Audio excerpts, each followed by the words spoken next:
محترم ہمارے بھائی کا سوال ہے بہت زبردست. کہتے ہیں جی رزق کی وجہ سے ہم پریشان ہیں, کوئی رزق کے لیے وظیفہ بتا دیں. بہت اچھا زبردست وظیفہ موجود ہے. انشاءاللہ آپ وہ وظیفہ جس نیت سے کریں گے, اگر آپ کے پاس گاڑی نہیں ہے تو آپ وہ وظیفے کے ذریعے اللہ سے گاڑی مانگیں گے تو اللہ تبارک و تعالیٰ گاڑی عطا فرما دیں گے.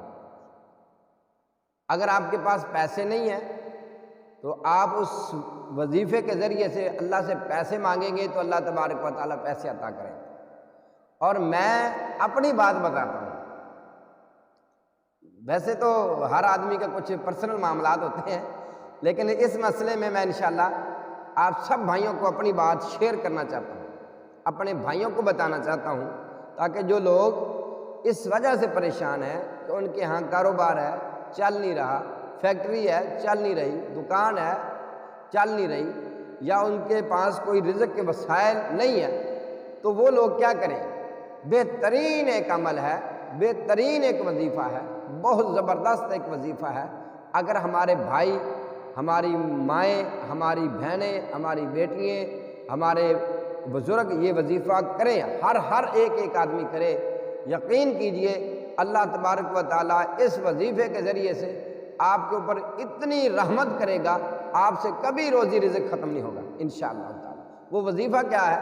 میں نے یہ وظیفہ شیخ الاسلام مصنف کتب کثیرہ حضرت شیخ الاسلام مولانا حافظ عبد المنان راسخ حفظہ اللہ تعالی, ان سے یہ وظیفہ میں نے لیا. اور پھر مجھے تو جب بھی ضرورت پڑتی ہے تو میرا یہ عقیدہ بن چکا ہے الحمدللہ کہ یہ وظیفہ میں پڑھتا ہوں تو اللہ تبارک و تعالیٰ مجھے جتنی کی ضرورت ہوتی ہے وہ اللہ مجھے عطا کر دیتے ہیں الحمدللہ. وہ وظیفہ کیا ہے؟ 5 نام ہیں اللہ تبارک و تعالیٰ کے. وہ 5 ناموں کے ذریعے آپ نے وظیفہ کرنا. کیسے؟ آپ نے نماز پڑھی ہے, نماز کے بعد پڑھ لیں, اور اگر آپ نے ویسے گھر میں بیٹھے ہیں پڑھیں, دکان پر گئے ہیں پڑھیں, آپ اپنے دفتر میں بیٹھے ہوئے ہیں تو وہ وظیفہ پڑھیں.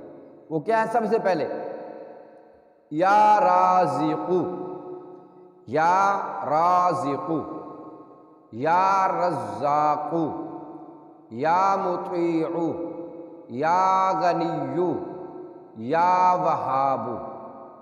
یہ اللہ تبارک و تعالیٰ کے 5 ناموں کو کثرت سے پڑھنا شروع کر دیں انشاءاللہ بالتوفیق اللہ تعالیٰ. جن کے پاس عید کے لیے خرچہ نہیں ہے وہ اکیلے بیٹھ جائیں, اپنی تار جو ہے وہ اللہ سے ڈائریکٹ جوڑ لیں, انشاءاللہ تعالیٰ اللہ تبارک و تعالیٰ آپ کو اتنا رزق دے گا جس میں حدیث میں آتا ہے نا کہ من لازم الاستغفار ویرزقہ من حیث لا یحتسب, کہ جو بندہ استغفار کو لازم پکڑ لیتا ہے اللہ تبارک و تعالیٰ اس شخص کو, اس مرد کو, اس عورت کو اللہ تبارک و تعالیٰ وہاں سے رزق عطا کرتے ہیں جہاں سے اس کو امید بھی نہیں ہوتی, اس کا وہم و گمان بھی نہیں ہوتا. تو یہ جو میں نے 5 نام بتائے ہیں اللہ تبارک و تعالیٰ کے, آپ ان کو اپنے وظیفے میں شامل کر لیں, اپنے اذکار میں شامل کر لیں, الگ بیٹھ جائیں, مکمل طور پر آپ کی توجہ اللہ تبارک و تعالیٰ کے ساتھ ہو, مکمل طور پر توجہ کے ساتھ پڑھیں. انشاءاللہ اللہ تبارک و تعالیٰ آپ کے لیے ایسے رزق اور روزی کے وسائل پیدا فرما دیں گے کہ آپ کے ذہن میں بھی نہیں ہوگا انشاءاللہ.